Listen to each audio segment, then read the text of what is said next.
Es un plan terrible y autodestructivo y te apoyamos al 100%.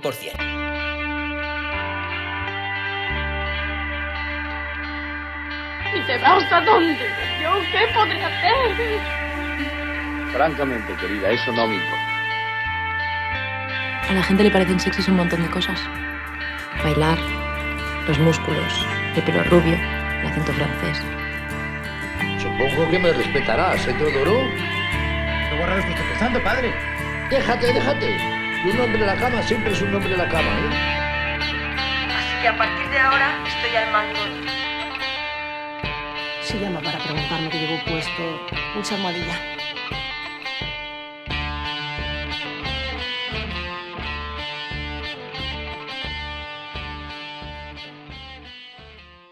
Muy buenas, estamos hoy aquí en Buenamente, en la consulta de Antonio Bolinches, psicólogo clínico y terapeuta de pareja, profesor en la Universidad de Barcelona y SEP, autor de muchos libros. Vamos a hablar hoy un poquito de ellos. Muy buenas, Antonio, ¿cómo estás? Encantado de saludarte y gracias por la entrevista. Ya sé que tu programa tiene una gran proyección y me siento honrado porque me hagas la entrevista. Es un poco mutuo, yo también siento que es un privilegio, ¿no? de poder hoy tenerte un ratito y que nos ilustres, ¿no? También con todos tus años de experiencia, de conocimiento, ¿no? de todas las aportaciones que has Pues hecho. sí, No nos dará tiempo a todas, pero... Sí, los años, evidentemente, si se aprovechan bien, son un bagaje fundamental para que los conocimientos se consoliden. De hecho, todos mis libros no es más que experiencia clínica previa adecuadamente sistematizada. En ese sentido, lo que podemos aportar los viejos es nuestra experiencia para que los jóvenes, con menos esfuerzo, tengáis una formación que en mi generación no tuvo. Sí, va evolucionando y vemos también la progresión, ¿no? También con la fundación de tu terapia vital, ¿no? Que me parece, vamos, unas aportaciones, ¿no? A nivel de seguridad, del buen funcionamiento también de la pareja. Le puse ese nombre, terapia vital, porque la idea fuerza es que en la vida los buenos momentos son para disfrutarlos y los malos para aprender. Y por tanto la terapia vital es aprender de lo que vas viviendo al positivar lo negativo. Los buenos momentos no tienen un valor aleccionador. Nadie se plantea un domingo por la tarde en que todo le ha ido de fábula. Nadie se plantea, ¿por qué será que me lo he pasado bien? ¿Cómo es posible que sea feliz? No. Uno se cuestiona cosas cuando dice, ¿cómo es posible que nadie me quiera? ¿O cómo es posible que no tenga trabajo? ¿O cómo es posible que no sea feliz? Y entonces yo reflexiono sobre mi insatisfacción, encuentro el origen de mi insatisfacción y a partir de ahí desarrollo estrategias de superación. De hecho, la terapia vital es simplemente ayudar a que cada uno haga un diálogo interior para detectar el origen de sus problemas.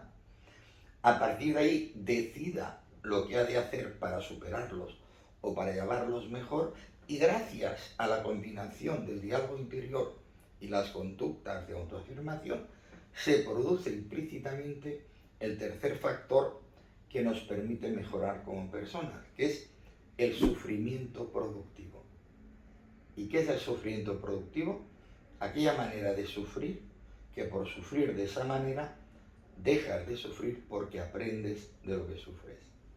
Es así de sencillo de explicar, un poco más duro de asimilar, y es una cuestión de tener el tiempo, tener la actitud, y la terapia vital te ofrece la fórmula.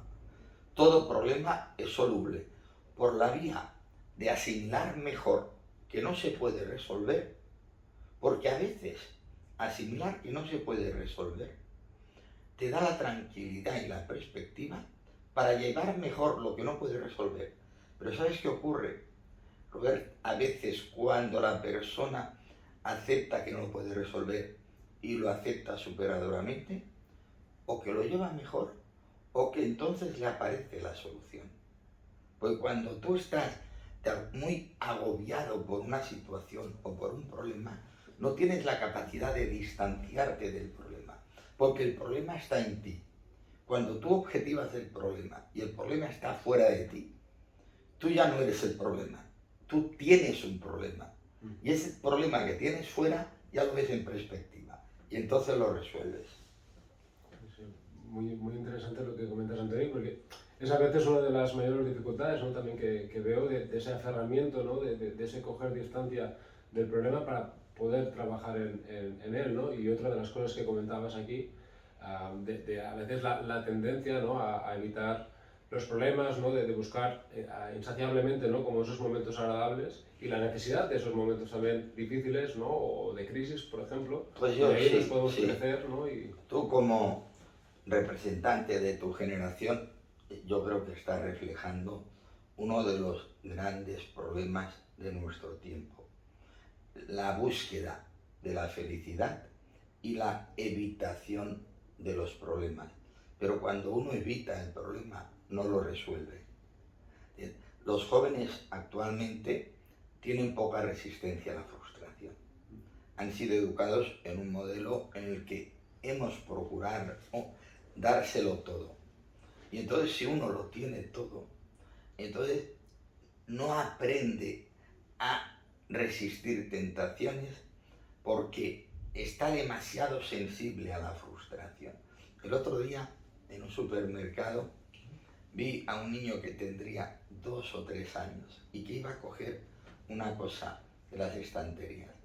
Y la madre lo cogió y le dijo, es que esto no lo puedes tocar. ¿Y sabes qué contestó el niño de 2 o 3 años? Y dice, es que no me puedo controlar. Claro, así hemos sido educados, desde el principio de placer. Educar es saber que no todo lo podemos tener, que las cosas cuestan unas de conseguir más que otras, pero que si no disciplinamos a nuestro niño, que es el que se guía por el principio de placer, desde un sentido del deber que nos permita convivir. ¿Sabes cómo defino la madurez? Placer suficiente con deber necesario. Eso es la madurez. ¿Qué cosas me permito y qué cosas me prohíbo? Y entonces, ¿sabes qué ocurre? Ver que entonces es cuando somos verdaderamente libres. Porque uno no es libre porque hace todo lo que quiere, sino porque se prohíbe lo que debe. Y entonces yo soy libre porque pudiendo decir sí digo no, y pudiendo decir no digo sí. Si a todo digo sí, no tengo libertad. Si a todo digo no, soy un reprimido, tampoco tengo libertad.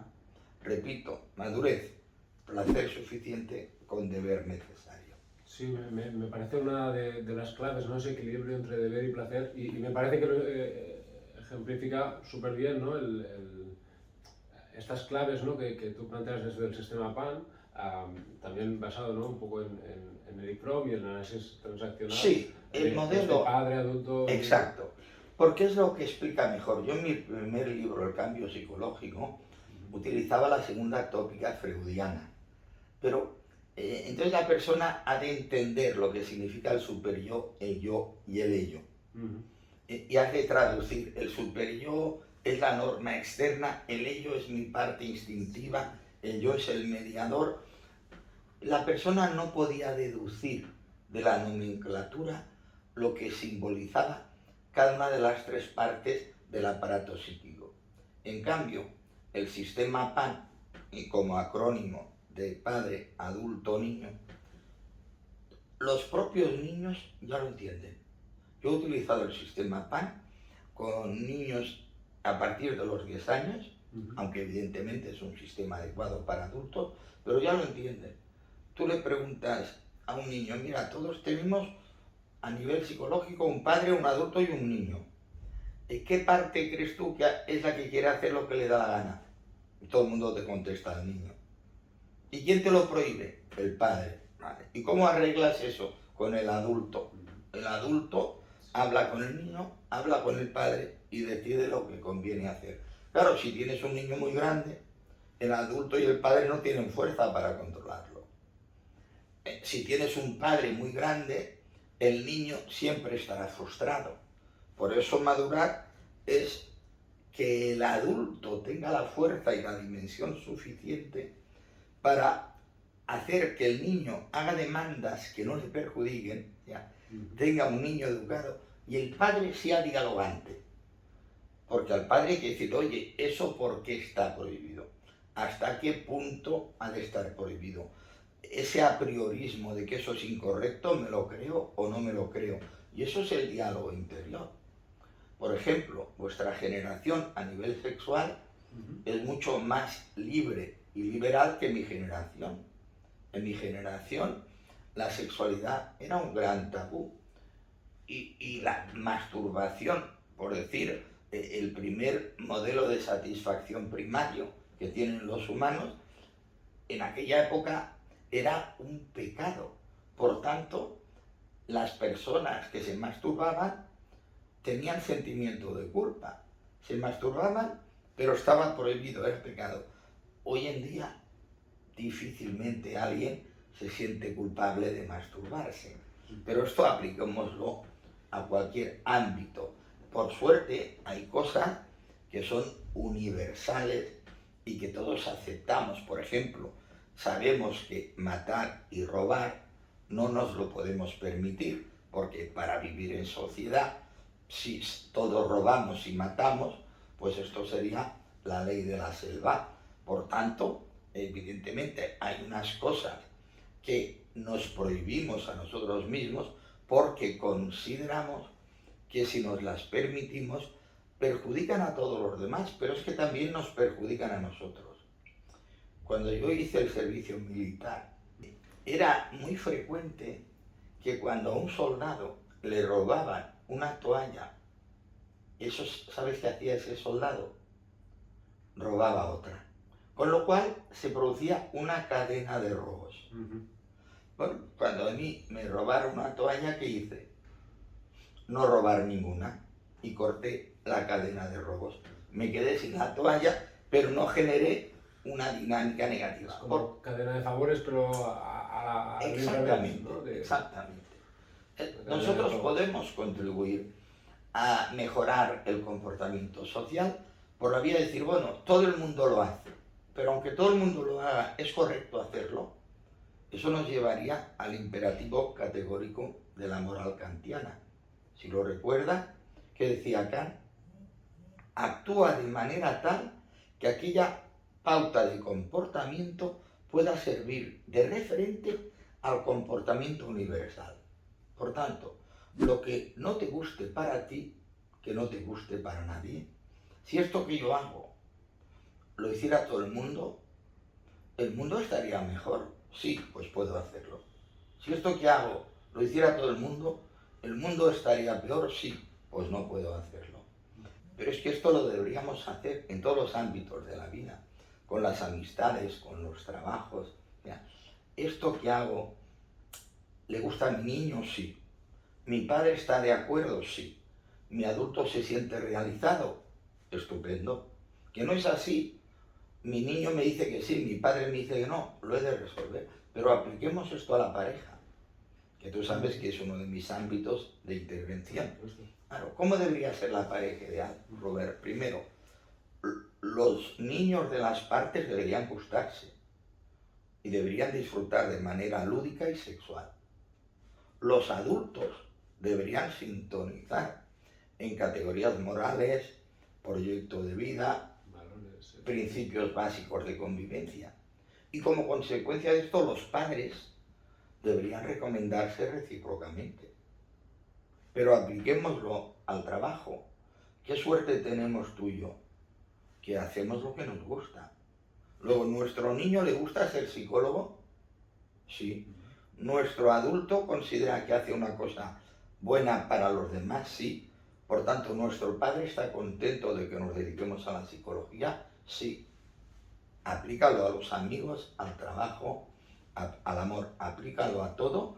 Y cuando tú decides desde el adulto, porque el niño tiene una satisfacción aceptable y el padre no castiga al niño porque aquello no es lícito para la sociedad, entonces la persona se siente libre, se siente realizada y madura en ese proceso de negociación entre lo que le gusta y lo que se puede permitir. Sí, completamente. Yo es algo que lo veo como muy, muy útil, ¿no? En las contradicciones que vemos, ya no en los niños, ¿no? Que a veces pues hay que trabajar más para que entiendan, ¿no? Las renuncias que tienen que hacer, pero ya también vemos como en adultos, ¿no? Vamos desarrollándonos, pero a veces hay esas incongruencias, ¿no? Esos autoengaños también, y ahí Pues sí. me parece que es muy práctico, ¿no? El niño, ¿quién está hablando, no? El Allí que se autoengaño. pregunten. ¿Quién nos autoengaña? La necesidad del niño. Por ejemplo, en el amor, cuando somos jóvenes, la persona ya tiene una intuición de lo que le gusta, pero también tiene una intuición de si aquello que le gusta no le conviene. ¿Cómo es una elección del sujeto amoroso adecuado? Cuando dices me gusta, me conviene y nos entendemos. Al niño le gusta, le conviene al padre y nos entendemos como adultos. Y entonces eso es enriquecedor. Pero claro, para eso necesitamos madurar. Sí que en ese sentido has aportado, ¿no? Pues cómo es estudiar ese desarrollo y veo, ¿no? Que cómo lo organizas en etapas, ¿no? Por ejemplo, en la juvenil, que ahí coge mucha más relevancia la autoimagen, ¿no? Y a medida que se va formando la persona, el autoconcepto. La autoimagen. Todo joven, todo adolescente, tiene un primer problema, que es el problema de autoaceptación psicoestética. ¿Por qué? Porque nadie está a la altura de su propio ideal. El que es más gordo quisiera ser más delgado, el que es más bajo quisiera ser más alto, el que es más feo quisiera ser más guapo, y en las mujeres todavía peor, porque tienen una presión psicoestética de esas medidas ideales de 90, 60, 90, que muchas mujeres se neurotizan, pasan unas crisis terribles. Con los hombres la presión psicoestética no es tan grande, pero evidentemente todo el mundo ha de aceptar que no está a la altura de su idealidad. Y seguramente si ahora le preguntaran a Miss Universo, diría, sí, usted se gusta así, pero esta peca de aquí me gustaría tenerla aquí. Claro, todo el mundo está por debajo de su propio ideal. Y ese es el gran reto, la autoaceptación superadora. Que quiere decir, me acepto como soy y trabajo para ser como quiero en aquello que puedo. De hecho, hay un libro en la misma colección que están mis libros de autoayuda, Random House Mondadori, que dice, no puedo ser más alto, pero puedo ser mejor. Y eso aplicado a todo. No puedo ser más guapo, pero puedo ser mejor. No puedo ser más listo, pero puedo ser mejor. No puedo ser cualquier cosa que todavía no has desarrollado en grado suficiente, porque negociando contigo mismo, las personas mejoramos porque reconocemos nuestros defectos y los corregimos y detectamos nuestros potenciales y los desarrollamos. Si aquello que yo considero un defecto lo corrijo y aquello que considero un valor, una virtud o un potencial lo desarrollo, no cabe duda que al cabo de un tiempo de hacer este trabajo yo me aceptaré mejor porque me sentiré mejor, porque me habré hecho mejor. Algo, ¿no? que aparentemente suena muy sencillo, ¿no? Pero que en esas etapas también es muy complicado, ¿no? Y como bien dices, requiere ese tiempo y esa maduración, ¿no? Y esa creación, ¿no? de nuestra propia identidad. Aprender del trabajo, aprender del amor, aprender de la amistad, aprender de la familia, aprendizaje vital. De todo lo que vivo puedo sacar una lección positiva, pero sobre todo puedo sacar lecciones positivas, como te decía antes, de los malos momentos, porque los buenos no me invitan a reflexionar. Yo no me pregunto, ¿cómo he sido tan feliz este fin de semana? ¿Cómo es posible? No. Me pregunto, ¿cómo he estado solo este fin de semana? ¿Cómo nadie me quiere? ¿Cómo no tengo amigos? O sea, me pregunto cosas que me generan insatisfacción. Las que me generan satisfacción, lo que hago es valorarlas y en el mejor de los casos celebrarlas y procurarlas mantener. No, completamente. Primero hay que entender, ¿no?, el problema para luego pasar a la acción, ¿no? Algo que también destacas mucho, ¿no?, en tus libros, de esa necesidad de experimentar, ¿no?, de ponernos a prueba, de pasar situaciones incómodas. Y aquí, ¿no?, sí que me interesa muchísimo tu punto de vista, Antoni, de los últimos años, ¿no?, de cómo has sentido, ¿no?, que han evolucionado estas relaciones, también con las limitaciones, ¿no? Lo habrás visto. Bueno, durante el COVID, de hecho, un medio de comunicación me pidió un decálogo para la pareja de cómo gestionar estos tiempos azarosos, porque realmente se ha puesto en prueba la convivencia intensiva. Ahora ha sido una prueba de fuego para muchas parejas, una prueba de fuego en el que metafóricamente muchas parejas se han quemado. Porque claro, la convivencia forzosa, no deseada, en un contexto limitado, con ansiedades provocadas por el miedo a la infección, por discrepancias con respecto a las medidas de prevención. Ha sido una prueba de fuego me preguntan los medios de comunicación, ¿no? Bueno, ¿y qué hemos aprendido de la pandemia? Pues fíjate que yo creo que la mayoría de las personas no han aprendido. Algunas sí. La mayoría, los que no son suficientemente maduros, ni han madurado gestionando la crisis, han llegado a la conclusión de que para 4 días que hemos de vivir, sexo, droga y rock and roll. Porque la vida es frágil y mañana nos morimos. Otros, una minoría, que yo trabajo para que puedan llegar a ser una mayoría, se han dado cuenta de la precariedad del bienestar que tenemos, y que la salud es frágil, la economía es frágil. Vivimos en un mundo azaroso que hemos de ir ganando certidumbres. La única manera de ganar certidumbre con respecto a la realidad es ganar congruencia psicológica. Por eso, curiosamente, durante la pandemia, mi libro más vendido ha sido El secreto de la autoestima. ¿Por qué? Porque las personas han intuido que ha llegado el momento de que cada uno se ayude a sí mismo, que si queremos mejorar la sociedad, hemos de empezar por la persona, que creíamos que estamos en una sociedad de bienestar, que todo lo teníamos garantizado, y de golpe y porrazo nos damos cuenta que la vida es frágil, y además ahora, encima de la pandemia y cuando todavía no la hemos superado, tenemos el otro gran fantasma del apocalipsis, la guerra. Entonces, claro, si no mejoramos como personas, vamos a un mundo que se autodestruirá. Por eso, como psicólogo humanista, considero que si hemos de cambiar el mundo, hemos de empezar cada uno por nosotros mismos. Y solo desde el mejoramiento personal será posible crear un mundo mejor. Completamente.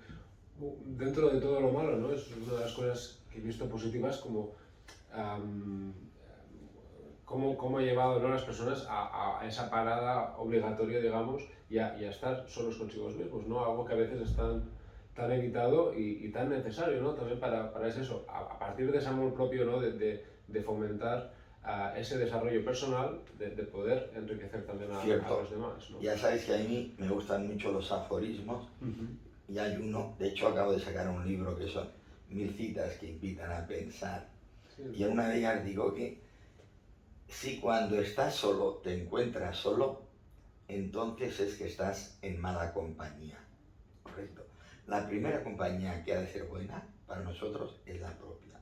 El problema es cómo podemos sentirnos bien con nosotros sin recibir la aprobación o el amor de los otros. La mejor manera que nos quieran es hacernos queribles. Y hacernos queribles, para simplificarlo, no es nada más que mejorarnos. Las personas no me quieren por mi necesidad de ser querido, sino por el buen rollo que yo puedo aportar a las relaciones. De hecho, mi libro, El arte de enamorar, se fundamenta en este principio. El arte de enamorar es el arte de mejorar. Si tú mejoras, tú enamoras. Sobre todo si eres hombre. Si eres mujer, la cosa no está tan clara. Eso lo explico en el síndrome de la supermujer. Porque el hombre, claro, al mejorar se hace más admirable. Las mujeres se enamoran admirativamente y por tanto tú tienes más personas a las que gustar. Pero ¿qué le pasa a una mujer? Que se siente, digamos, dispuesta a enamorarse también admirativamente.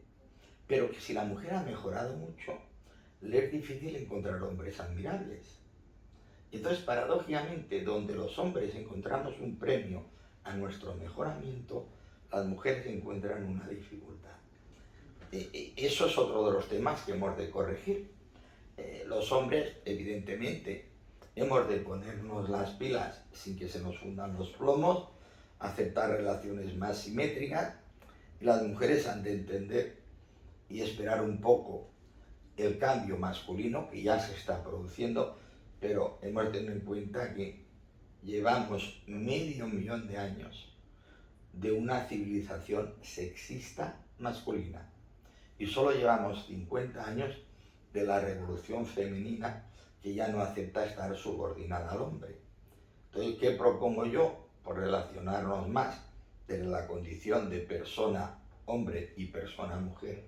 Entonces nos encontraremos como personas, aunque aún tengamos cierta distancia como hombre y como mujer.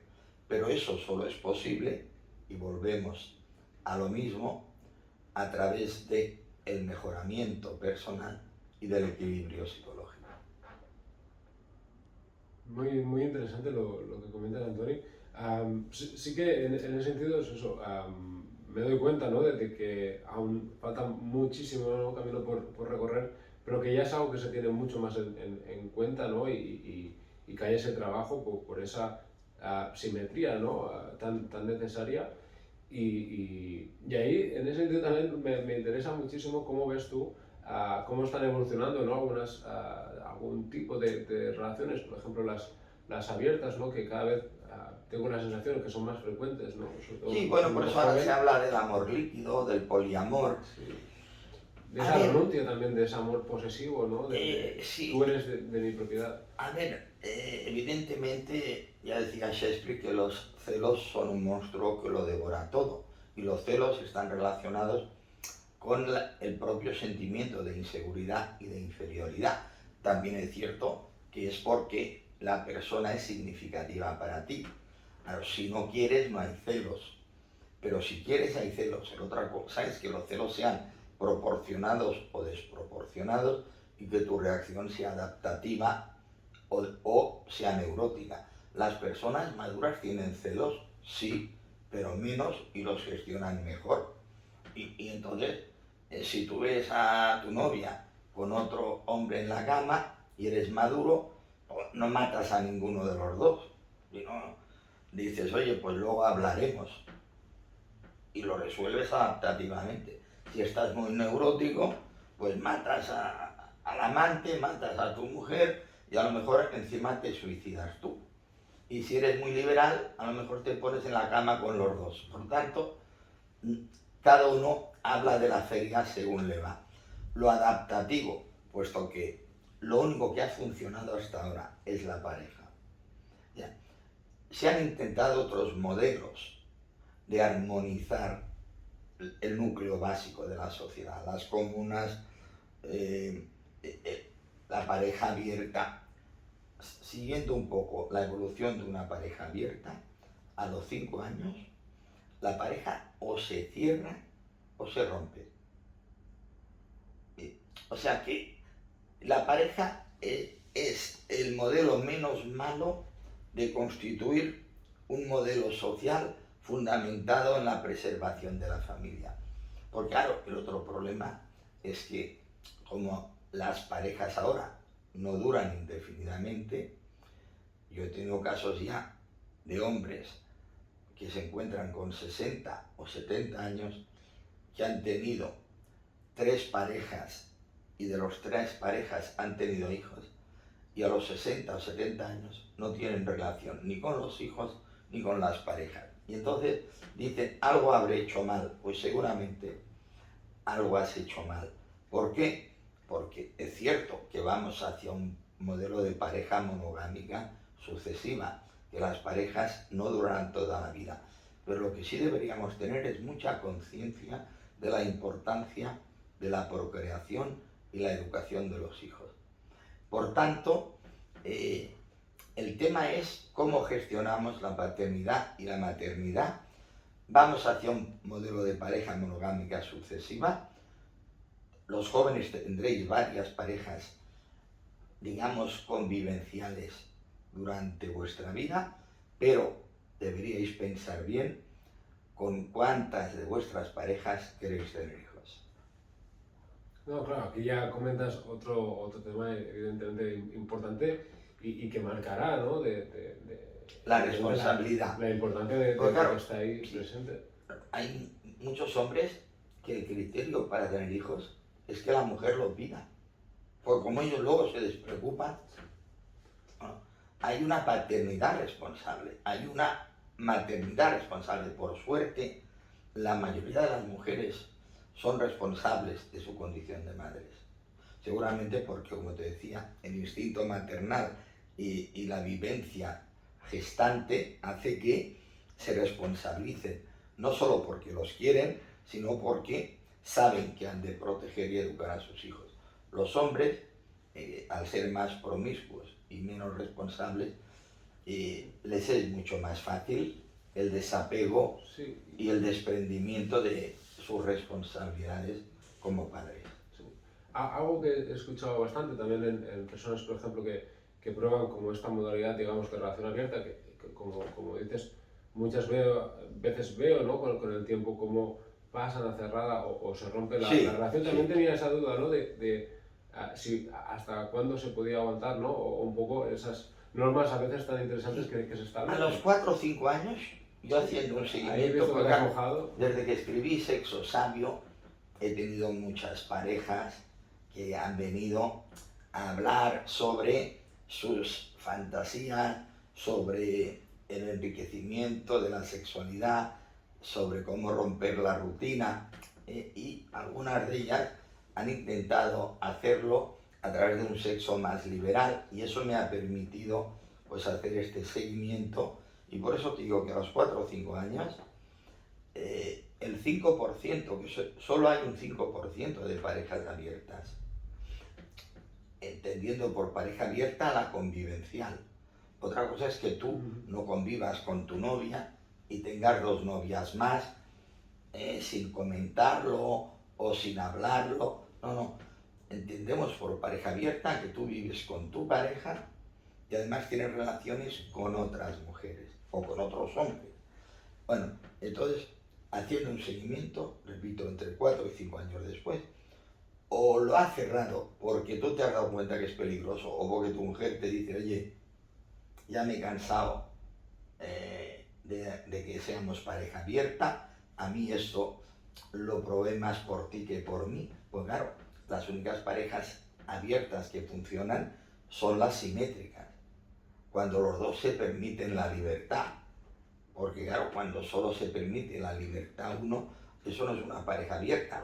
Eso a veces son relaciones de dominancia-sumisión. Yo tengo una pareja abierta y como tú me quieres y te tengo subordinada, tú lo aguantas. O también intentas practicar esa liberalidad sexual para no perderme. Pero si va en contra de tus principios, tú dirás, oye, chata, a mí esto no me gusta, por tanto, o lo dejamos o no me gusta que vayas con hombres, aunque yo vaya con otras mujeres. Y entonces se vuelven a cerrar. O se abren. ¿Por qué? Porque dicen, oye, para este modelo de vida sexual no tiene mucho sentido tener pareja. O también, ¿por qué? Porque se producen enamoramientos alternativos. Eso pasó mucho cuando estuvo de moda el intercambio de parejas, que teóricamente lo hacían porque así disfrutaban, sin poner en peligro a la pareja, de cierta libertad sexual. Pero ¿sabes qué ocurrió en la práctica? Que el intercambio llevó al cambio. Se enamoraban unos de los otros, pero una de las parejas quedaba desaparejada, porque tú te enamorabas de la mujer del otro, pero el marido de la otra no se enamoraba de tu mujer o viceversa, tu mujer no se enamoraba del marido de la otra. Por tanto, el amor es quizá uno de los placeres básicos a nivel instintivo y afectivo, pero es uno de los grandes retos de la gestión madura de nuestra realidad afectiva. Es más, en uno de mis aforismos digo que amar es renunciar a las personas que te gustan por respeto a la persona que quieres. Porque todos encontraremos hombres y mujeres interesantes a lo largo de nuestra vida. Pero no, el compromiso de fidelidad es un compromiso voluntario.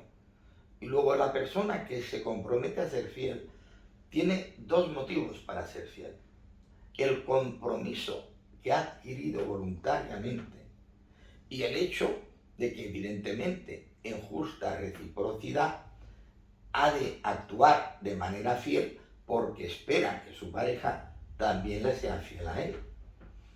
Y entonces, mientras eso funciona perfecto, y cuando se produce un desenamoramiento o un enamoramiento alternativo, hay que gestionarlo desde el adulto, sentarse, hablar y decir, oye, yo creo que nuestra pareja se ha deteriorado, o que seguimos caminos divergentes, o que ya hemos cubierto nuestro ciclo vital, y hasta aquí hemos llegado, pero a partir de ahora me gustaría emprender otra senda afectiva o simplemente vivir en singular.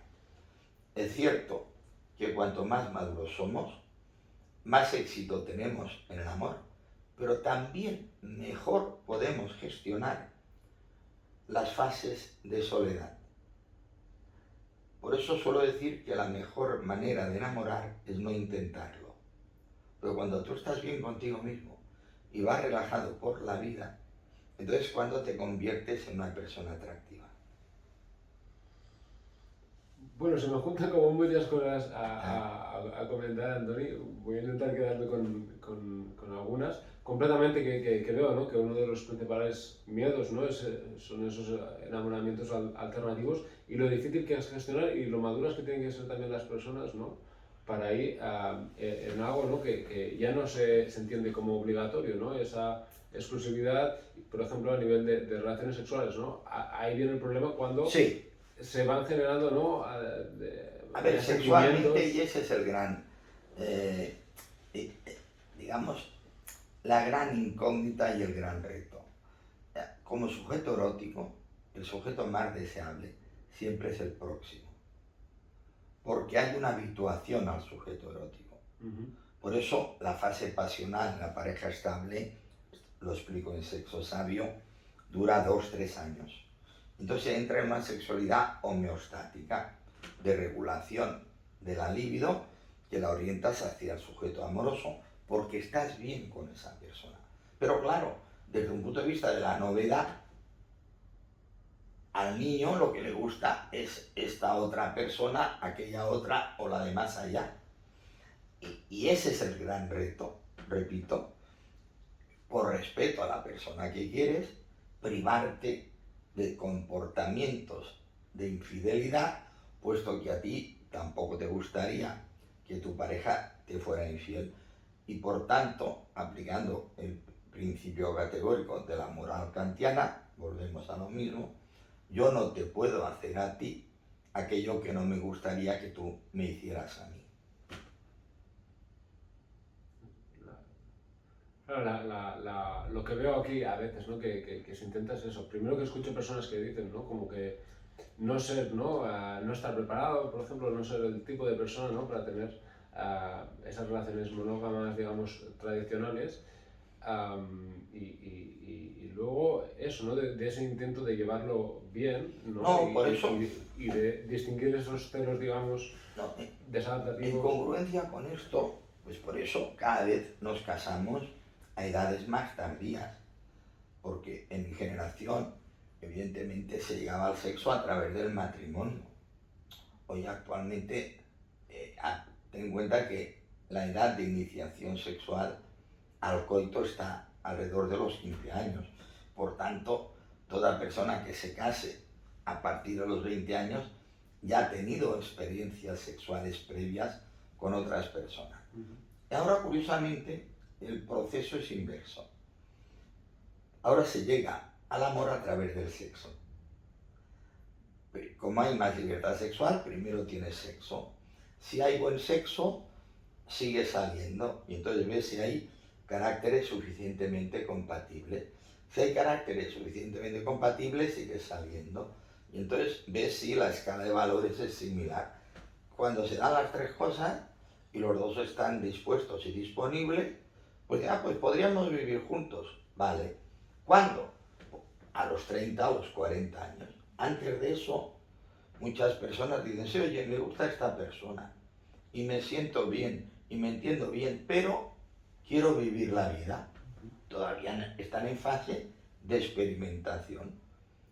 Y ahora, imagínate que yo te digo, ¿sabes qué pasa? Que no me quiero comprometer con ninguna mujer porque quiero vivir la vida. Tú me dirás, oye, perdona, que tienes 75 años y a los 75 años no te comprometes porque quieres vivir la vida, eres un neurótico, digamos, de libro e irreversible. Pero claro, si nos conocemos cuando yo tengo 25 años, digo, oye, Robert, tu prima me gusta mucho, pero ¿sabes qué pasa? Que no me quiero comprometer porque quiero vivir la vida. ¿Tú qué me contestarías? Pues lo entenderías porque tengo 25 años. Y a los 25 años es natural que yo no quiera comprometerme porque mi fase de experimentación vital todavía no es suficiente. Pero a los 75 está claro que lo que me he de preparar es para bien morir, no para bien amar. En ese sentido también me interesa mucho, Antoni, cómo, ¿qué le dirías, ¿no? a personas también que tienen ese deseo, ¿no? de experimentar, de conocer a nuevas personas y han visto a veces, ¿no? como frustradas como esos deseos, ¿no? esas expectativas por las limitaciones también que sufrimos, ¿no? a nivel social, cómo se han restringido, ¿no? por ejemplo, a nivel de ocio, ¿no? de fiestas, por ejemplo, era de los contextos, ¿no? donde era más ahora, la verdad es que las nuevas generaciones, claro, imaginemos situaciones vitales. Yo, ¿para qué he aprovechado la pandemia? Para escribir un libro. Por tanto, a mí la pandemia me ha afectado por el entorno, por el sufrimiento de personas cercanas, por fallecimientos de personas con las que te sientes vinculada emocionalmente. Pero, desde un punto de vista de mi trayectoria vital, algunas visitas las hacía telemáticamente y dedicaba el tiempo a escribir. Pero claro, si yo hubiera tenido 20 años, ahí está, ahí puede ser más complicado. Esos 2 años yo me hubiera sentido frustrado. De hecho, he tenido parejas que se han hecho pareja a través de internet y que han tenido relaciones sexuales telemáticas sin haberse conocido, porque la situación de enclaustramiento sí ha perjudicado a las parejas estables, porque es una convivencia intensiva no deseada, pero también ha agudizado el sentimiento de soledad de los jóvenes que ya están independizados y estaban solos en su casa en una época en la que por pulsión sexual y por necesidad de experimentación, pues lo natural es que salgas y que quieras experimentar relaciones afectivo-sexuales, que si son suficientemente sólidas te comprometes y si no, pues sigues experimentando. Hasta actualmente, como el modelo sexual es tan laxo y tan fácil, hay personas que hasta los 35 y los 40 no se quieren comprometer, ¿no? Cada uno que decida cuál es el momento de lo que antiguamente, metafóricamente decíamos, sentar la cabeza. Sentar la cabeza era decir, bueno, ya he vivido lo suficiente en fase de experimentación y ahora me voy a consolidar en un proyecto amoroso, afectivo y profesional estable, porque cada edad de la vida nos da distintas posibilidades y oportunidades de realización. Ahí me iría un poco como al paso previo, digamos, ¿no? En ese proceso de encontrar esa persona, cómo han podido vivir, ¿no? Las personas como la pérdida, digamos, de oportunidades, ¿no? Por esas limitaciones y demás, y cómo evidentemente ahí ha cogido auge a nivel de internet, aplicaciones. Está claro. No sé qué opinas al respecto, porque también ahí encuentro personas que no se sienten cómodas, pero que se ven a veces, ¿no? Como un poco obligadas, porque, por ejemplo, ¿no? El trabajo pues no está creando, ¿no? Estas nuevas Actualmente relaciones. se ha normalizado tanto a través de redes sociales de iniciativa personal, como de portales de internet, como de aplicaciones, pero lo que ha cambiado es el requisito previo. Pero la prueba del 9 o la prueba del algodón sigue siendo la misma, cuando hay el contacto personal. Y ahí es donde, por eso yo incluso recomiendo que no se esté mucho tiempo sin conocer a la persona, porque se idealiza, se distorsiona la percepción.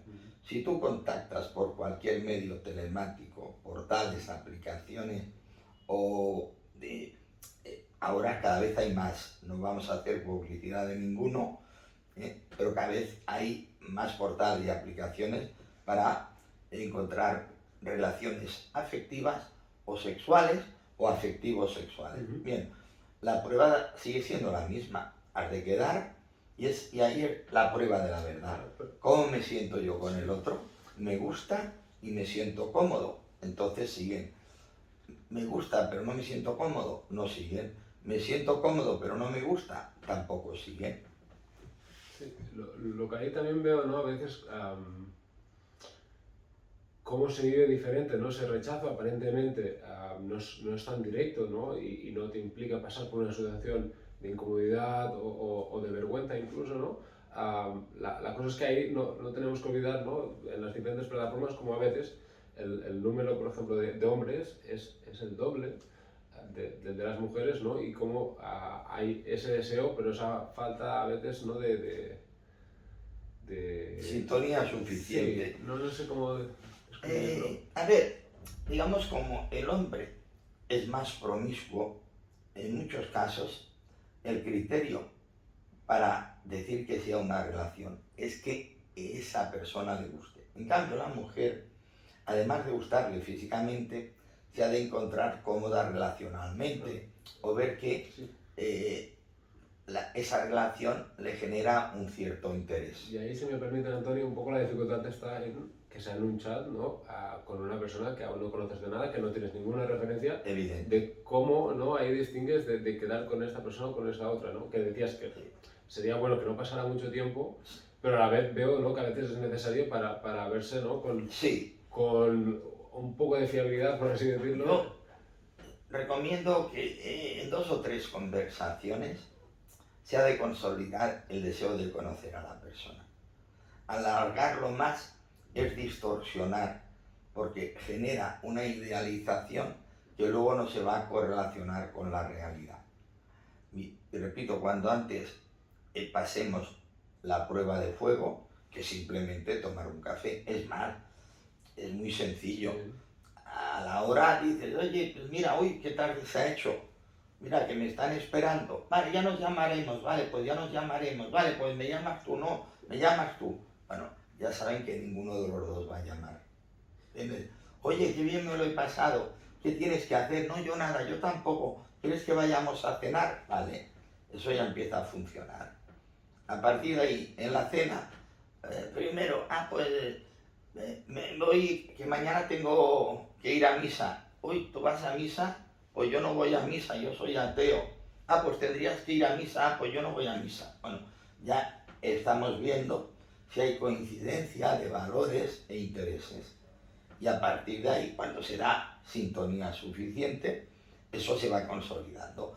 Es cierto que la primera fase de la prueba, después del café, viene la cama. Si se han encontrado bien, entonces han de ver si se encuentran bien íntimamente, cosa que tampoco es tan fácil.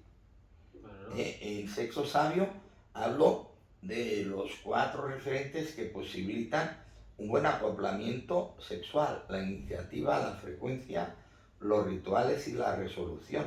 Y no todo el mundo coincide en los 4 parámetros. ¿Ya? O sea, para tener una relación esporádica sirve casi todo el mundo, porque el principio de novedad y la necesidad de liberar la tensión sexual ya te sirve. Pero para querer repetir ya se han de dar determinadas condiciones.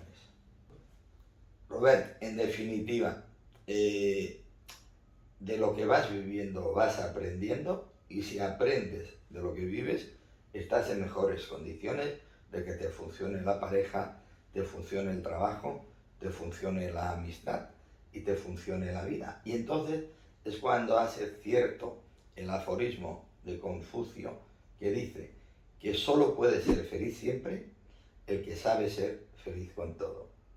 Ser feliz en los buenos momentos, para eso servimos todos. Pero hay un tipo de felicidad que solo se experimenta viviendo bien los malos momentos, que es la felicidad de ver que estamos positivando el sufrimiento y que al positivar el sufrimiento nos estamos haciendo más maduros. Genial, me parece una de las claves de ese empoderamiento, ¿no?